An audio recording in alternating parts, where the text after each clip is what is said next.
Good morning, सभी को नमस्कार। देखो, हम कक्षा 10 का टॉपिक वास्तविक संख्याएं पढ़ रहे थे। मैंने आपको इसके अंदर एक विधि बताई थी जिससे हम मैथ से ज्ञात करते थे, और इस विधि का नाम क्या था? यूक्लिड विधि। देखो, अब उससे आगे हम कुछ आगे पढ़ने जा रहे हैं। तो वास्तविक संख्याएं पढ़ रहे थे अपन, है ना। तो मैं थोड़ा आपको संख्याओं के बारे में बताता हूँ कि संख्या कितने प्रकार की होती है। वैसे तो बहुत सारे प्रकार की होती है, लेकिन जो आपके सिलेबस के अकॉर्डिंग है वो, जैसे प्राकृत संख्या हो गई, पूर्ण संख्या हो गई, पूर्णांक संख्या हो गई, ठीक है, परिमेय संख्या हो गई, अपरिमेय संख्या हो गई, और फिर क्या हो गई आपकी वास्तविक संख्याएं हो गई। देखो, पहले प्राकृत संख्या, किसकी बात कर रहे हैं हम? प्राकृत संख्या, जिसे कैपिटल एन से दर्शाया जाता है। अब देखो, जो प्राकृत संख्या होती है वो कहाँ से स्टार्ट होती है? 1 2 3 4 डॉट डॉट डॉट डॉट अनंत तक। एक से जो स्टार्ट हो रही है वो नेचुरल नंबर है, आपकी क्या है? प्राकृत संख्या। ये आपको ध्यान है रखना है। दूसरी पूर्ण संख्याएं। दूसरी कौन सी है आपकी? पूर्ण संख्या, ठीक है, जिसे हम किससे दर्शाते हैं? कैपिटल W से। इसमें जीरो शामिल है। क्या शामिल है? 0 1 2 3 4 डॉट डॉट डॉट डॉट, ठीक है। जो प्राकृत संख्या है वो 1 से स्टार्ट होती, जो पूर्ण संख्या है उसमें क्या आ जाता है? 0। तीसरी आ गई आपकी पूर्णांक संख्याएं। कौन सी आ गई आपकी? पूर्णांक संख्या। अब इसमें ध्यान रखना, डॉट डॉट डॉट -3 -2 -1 0 1 2 3, यानी कि प्लस की भी शामिल होती है और माइनस की भी इसमें क्या होती है? शामिल होती है। इसे जेड या आई से दर्शाया जाता है। किससे दर्शाया जाता है? जेड या आई से दर्शाया जाता है। पूर्णांक संख्या होती है उसको हम किससे दर्शाते हैं? जेड या आई से। -3 -2 -1 0 1 2 और 3, ठीक है। चौथे नंबर की जो संख्या है वो क्या है आपकी? परिमेय संख्या, ठीक है। चौथे नंबर की जो संख्या है वो क्या है? परिमेय संख्या। ऐसी संख्या जिसे P/Q के रूप में लिखा जा सके। ऐसी संख्याएं जिसे P/Q के रूप में लिखा जा सके, परिमेय संख्या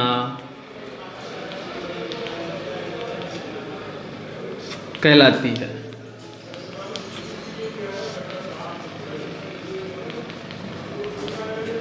जैसे 2/3 5/7 8। देखो, 8 भी परिमेय संख्या है। क्यों?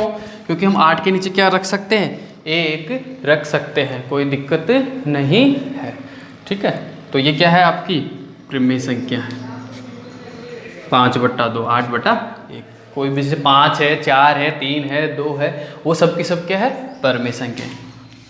पांचवी देखो, अपरिमेय संख्याएं जिसे P/Q के रूप में नहीं लिखा जा सके, ठीक है। देखो, जिसे P/Q के रूप में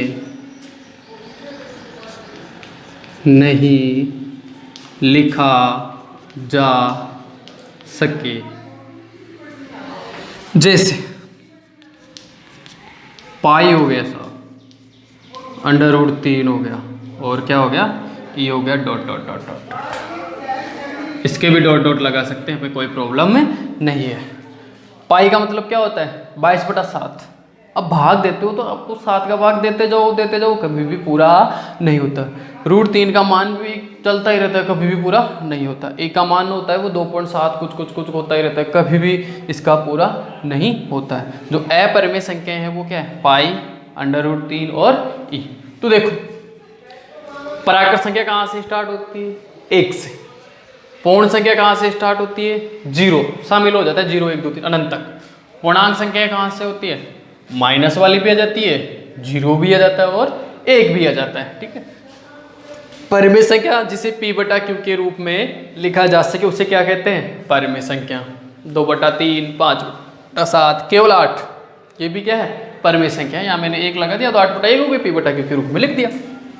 अपरिमेय संख्या जिसे p/q के रूप में नहीं लिखा जा सके, जिसे p/q के रूप में नहीं लिखा, जैसे पाई, √3 और ई डॉट डॉट, बहुत सारी, √3 हो गया, √5 हो गया, √11 हो गया, जो भी। अब आपके क्या बच गई, वास्तविक संख्या, ठीक है। तो मैं एक यहाँ 6 नंबर लिख देता हूँ, वैसे आप इसका स्क्रीनशॉट लेना चाहो तो ले सकते हो, ठीक है, जल्दी से ले लीजिए।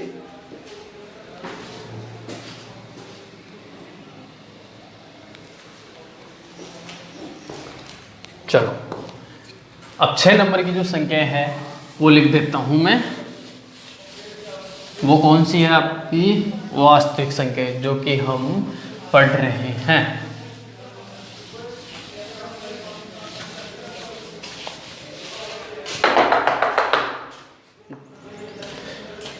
वास्तविक संख्या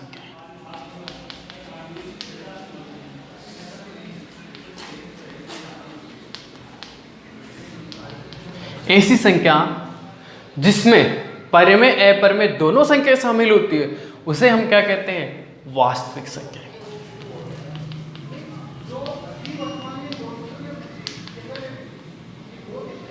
ऐसी संख्या है जिसमें परिमेय व अपरिमेय, परिमेय व अपरिमेय दोनों प्रकार की संख्याएं, ऐसी संख्या जिसमें परिमेय व अपरिमेय दोनों प्रकार की संख्याएं होती है उसे वास्तविक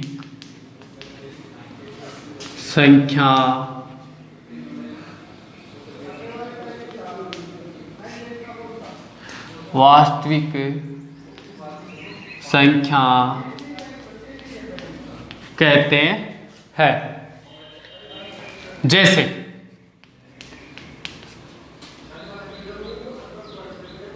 दो प्लस √3 प्लस 8 और ले लेते हैं √6 प्लस डॉट डॉट डॉट।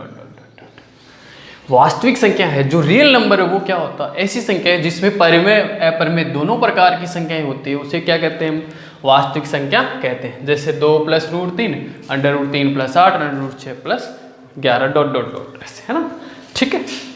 तो हमने कितनी प्रकार की संख्याएं पढ़ ली, 6 प्रकार की, जो कि आपके सिलेबस। और संख्याएं की भी होती है, काल्पनिक संख्या भी होती है, जो कि आपके 11वीं में आप अगर मैथ सब्जेक्ट ले लें तो आपको पढ़ने का मिलेगी। सम्मिश्र संख्याएं भी होती है। देखो काल्पनिक संख्या में मैं थोड़ी सी जानकारी दे देता हूँ, वैसे आपके ये सिलेबस में तो नहीं है बट बता देता हूँ, ठीक है। काल्पनिक संख्या होती है वो ऐसी होती है, √ के अंदर -1, क्योंकि √ के अंदर जो माइनस की संख्या होती है उसका कभी भी मान संभव नहीं होता है। तो इसको किससे दर्शाते हैं हम, आयोटा से। किससे दर्शाते हैं, आयोटा से। ये क्या है, एक आयोटा है। इन आयोटा का जो मान होता है वो √-1 होता है। जैसे मान लो √ के अंदर -2 आ गया तो उसको क्या करेंगे, √2 आयोटा कर देंगे, बाहर निकाल लेते हैं, माइनस को क्या कर देते हैं, गायब कर देते हैं। जैसे आयोटा स्क्वायर, उसका मान क्या होता है आपका -1। आयोटा जो क्यूब है वो क्या होता है, -का आयोटा। और आयोटा की घात 4 होती है, वो क्या होता है आपका 1 होता है। ये आपको विशेष तौर से ध्यान, जैसे मान लो ऐसे आ गया √2 है और वो किसके अंदर है, माइनस के, तो इसका मान तो होता नहीं है, तो इसको ऐसे ही लिख देते हैं। जैसे मैंने यहाँ कर दिया और यहाँ क्या लिख दिया, माइनस का। एक बात देखिए, लेकिन इसको जैसे सोल्व करेंगे ये अंडर रूट 2 के 2 आ जाएंगे, यह क्या आ जाएगा आपका 8, है ना, अंडर रूट का ये जैसे अंदर गुणा करेंगे वापस ऐसा, तो ये आपके होती है काल्पनिक। कॉम्प्लेक्स नंबर भी होता है जिसे z बराबर x प्लस आयोटा y बोलते हैं, जिसमें काल्पनिक संख्या और वास्तविक संख्या दोनों शामिल होती है, वो क्या कहलाती है, सम्मिश्र संख्या, कॉम्प्लेक्स नंबर। वैसे ही आपके काम का नहीं है, आपको यहाँ अच्छे तक ध्यान रखना है। तो हमने क्या क्या पढ़ा, पराकृत संख्या कहाँ से स्टार्ट होती है, 1 से। दूसरा क्या पढ़ा, पूर्ण संख्या जिसमें क्या शामिल हो जाता है, 0। तीसरा हमने क्या पढ़ा, पूर्णांक संख्या, माइनस की भी, प्लस की भी और 0 भी। चौथी हमने क्या पढ़ी, परिमेय संख्या जिसे p बटा q के रूप में लिखा जा सके, 5/7 है, 11/8 है, 8 है, 3 है, केवल जो संख्या होती है वो भी क्या होती है, परिमेय। अपरिमेय संख्या जिसे p बटा q के रूप में हम नहीं लिख सकते, जैसे अंडर रूट 2 है, अंडर रूट 8 है, पाई है आपकी, e है, ये सब कुछ। और फिर पढ़ी हमने क्या, रियल नंबर, जो कि हमारा टॉपिक है, वास्तविक संख्या ऐसी संख्या जिसे परिमेय अपरिमेय दोनों प्रकार की संख्या हो, सम्मिलित होती है, उसे क्या कहते हैं, वास्तविक संख्या कहते हैं। जैसे 2 + √3, √3 + 8, √6 + 8, ठीक है। अब देखो, ये तो थी आपके संख्याओं की मूलभूत जानकारी। हाँ, अब अपने टॉपिक पे चलते हैं। देखो, ये भी बताना जरूरी था, क्योंकि अगर आपको यही पता नहीं हो कि परिमेय संख्या क्या होती है, अपरिमेय संख्या क्या होती है, तो आगे आप हल नहीं कर पाओगे, क्योंकि आगे आएगा सिद्ध करोगी अंडर रूट 3 क्या है, एक अपरिमेय संख्या है, तो वो आप ज्ञात नहीं कर पाओगे। चलो ठीक है। हमने क्या पढ़ा था पिछली क्लास में, मैथ है, और वो किस विधि से पढ़ा था, यूक्लिड विधि से।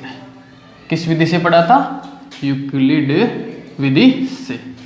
अब देखो, आज हम पढ़ेंगे क्या, चलो पहले मैं आपको बता देता हूँ।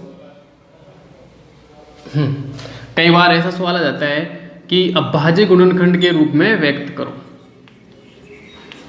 क्या आ जाता है, अभाज्य गुणनखंड के रूप में व्यक्त करो, ठीक है। मान लो ये सवाल आ गया कि अभाज्य गुणनखंड के रूप में क्या करो, आप व्यक्त करो, ठीक है। कोई भी संख्या दे दी, जैसे दे दिया इसने 462, क्या दे दिया हमें, 462। आपकी किताब में सवाल है, अभाज्य गुणनखंड, निम्न संख्याओं को अभाज्य गुणनखंड के रूप में व्यक्त कीजिए। कुछ नहीं करना है, वही 462 को लेना है जो कि आप पहले से पढ़ते आ रहे हो, 8 9 10 6 7, बहुत पहले से। किसका भाग जा रहा है, 2 का, 2 3 1, और मैंने भाग के नियम भी बताए थे आपको। 2 का तो जाएगा नहीं, क्योंकि 2 के लिए क्या होना चाहिए, 2 4 6 8 और 0 होना चाहिए। जोड़ता हूँ, देखिए 1 3 4 2 6, फिक्स हो गया, किसका भाग जाएगा, 3 का, 7 या 21, फिर बच गए कितने, 2, फिर 21, तो 7 या 21, 77 हो गए साहब। 77 पे किसका भाग जाता है, 7 का, कितनी बार, 11 बार, और 11 में किसका जाता है, इसमें 1 बार। अगर आप यहाँ पहले 11 का देते तो भी वही बात थी। तो जो 462 का जो अभाज्य गुणनखंड रूप है वो क्या हो गया, 2 × 3 × 7 × 11, ठीक है। और कोई संख्या ले लेते हैं, जैसे मैंने ले लिया साहब 108 ले लिया। क्या ले लिया मैंने, 108। वो 108 के क्या करेंगे, गुणनखंड, 2 का भाग दिया 54, 2 का भाग दिया 27, 3 का भाग दिया 9, 3 का भाग दिया 3, 3 और 1। तो जो 108 है उसके अभाज्य गुणनखंड क्या हो गए, 2 × 2, 3 × 3 × 3। ऐसा नहीं लिखना है इसको, क्या करना है आपको, घातें लगानी है, 2 की घात 2 × 3 की घात 3, ठीक है। तो ये क्या होता है, अभाज्य गुणनखंड रूप। कोई भी संख्या ले लो, कोई दिक्कत नहीं है।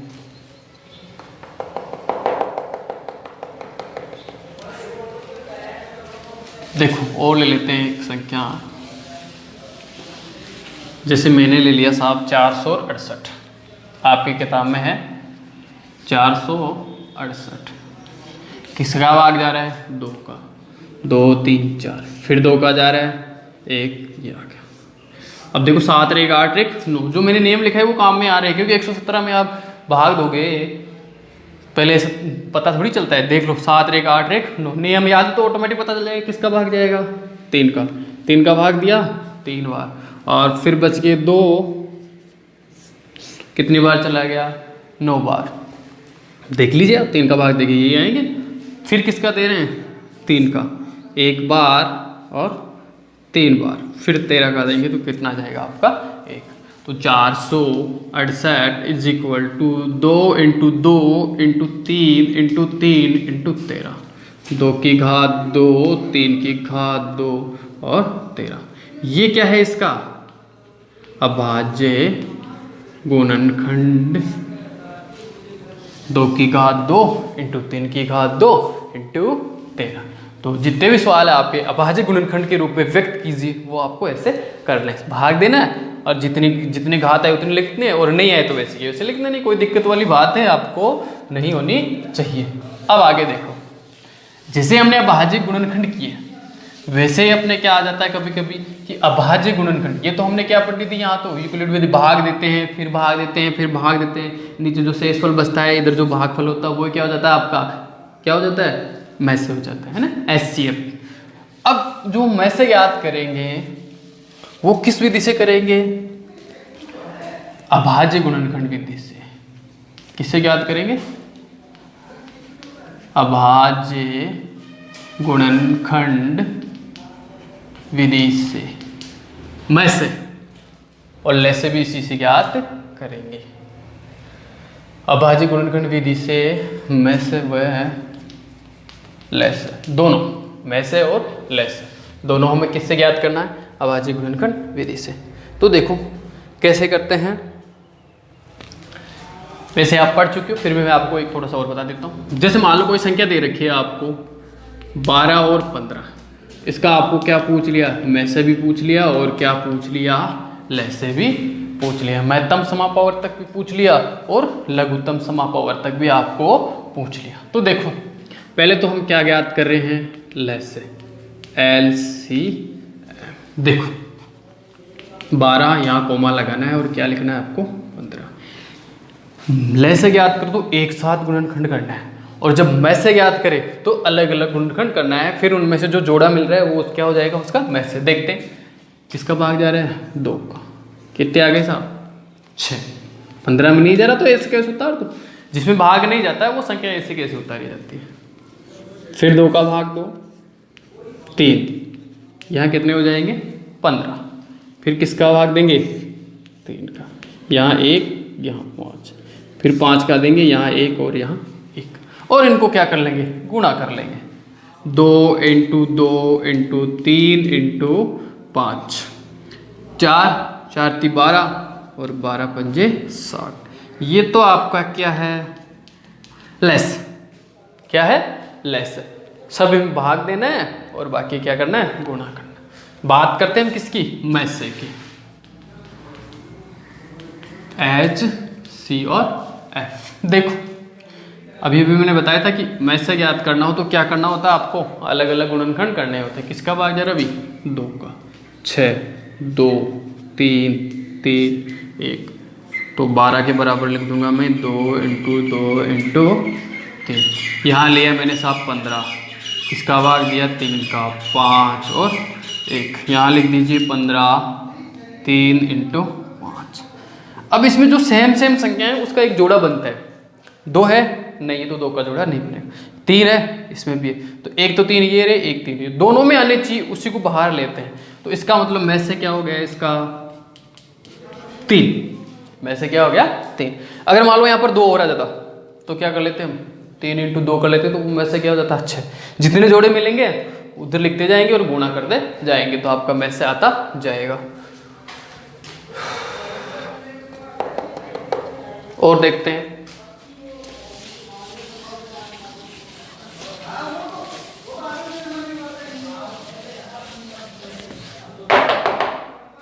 देखो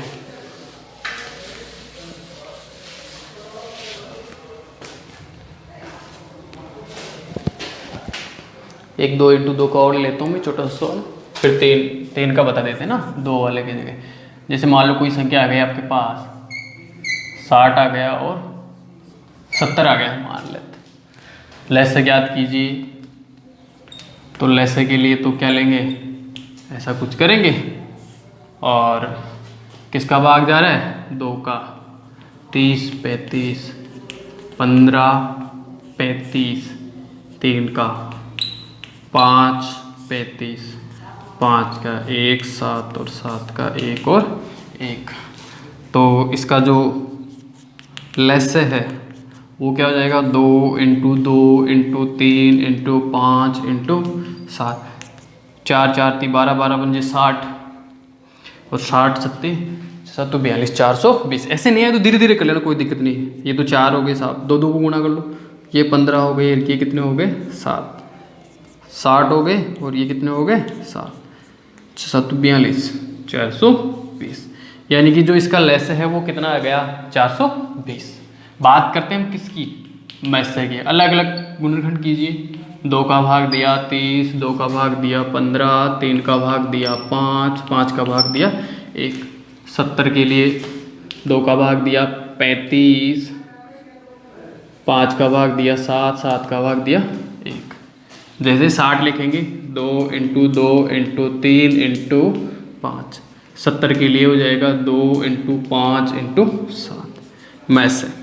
अब देखो यहाँ ध्यान देना, 2 का जोड़ा है ये तो 2 लिख दिए, इंटू और 2 है क्या, नहीं है, 3 है नहीं है, 5 है, देखो ये 5 है ये 5। तो इसका मैसे कितना आ गया 10। मैसे क्या आ गया 10। देखो मैसे और लेस से होता क्या है, लेस है तो वह बड़ी से बड़ी संख्या, नहीं सॉरी, वह छोटी से छोटी संख्या जिसमें इन दोनों संख्या को क्या जाता हूँ भाग जाता हूँ। जैसे 420 है, ठीक है, यहाँ 840 भी आ सकता है, लेकिन वो तो क्या है बड़ी संख्या। वह छोटी से छोटी संख्या जिसका इन दोनों संख्याओं से वो संख्या क्या हो विभाजित हो, यानी वह छोटी छोटी हमें संख्या बतानी है जिसमें इन दोनों संख्याओं को क्या जाता हो भाग जाता हो। और मैसे क्या होता है वह बड़ी से बड़ी संख्या, मैसे क्या होता है वह बड़ी से बड़ी संख्या जिसमें उस संख्या का जो ऊपर दोनों संख्याएं दे रखी है उसमें क्या जाता हो भाग देना। जैसे 60 70 में 2 का भाग भी जाता है, 5 का भी जाता है, लेकिन बड़ी से बड़ी संख्या बतानी होती है, वो कितनी है 10 20 नहीं है, 60 में जाता है लेकिन 70 में नहीं जाता। तो लैसे तो क्या होती है छोटी से छोटी संख्या जिसका इन दोनों संख्याओं में क्या जा रहा हो भाग जा रहा हो। और मैसे क्या होता है वह बड़ी से बड़ी संख्या, जैसे ये 10 है, वह बड़ी से बड़ी संख्या जो दी गई संख्या को क्या करे विभाजित करे। और लेस है वह छोटी से छोटी संख्या जिसका दी गई संख्या का इसमें क्या जाता हो भाग जाता हो। लेस में तो इन दोनों संख्याओं का भाग जाना चाहिए, मैस में इसका इन दोनों में क्या जाना चाहिए भाग जाना चाहिए। लेस के लिए छोटी से छोटी संख्या लेनी है और मैस के लिए बड़ी से बड़ी संख्या आपको लेनी है। अब देखो मान लो आपके पास 3 का आ गया, ये तो 2 का था, तो वो कैसे निकालते हैं।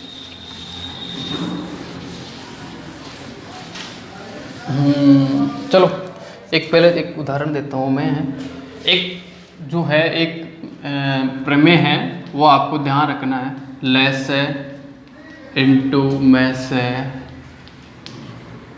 पहली संख्या इंटू दूसरी संख्या, यानी कि लेस में से गुणा करो पहली संख्या को दूसरी संख्या को गुणा करो, हमेशा क्या आता है बराबर आता है। चलो एक छोटा सा उदाहरण लेते हैं। 10 का ले लिया और मैंने किसका ले लिया 8 का ले लिया साहब। देखो अगर मैं 10 और 8 का लैसे निकालूं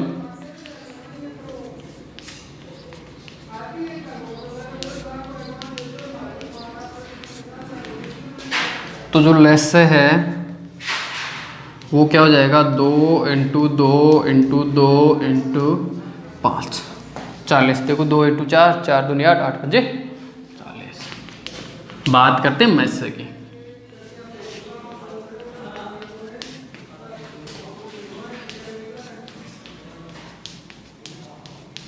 ठीक है,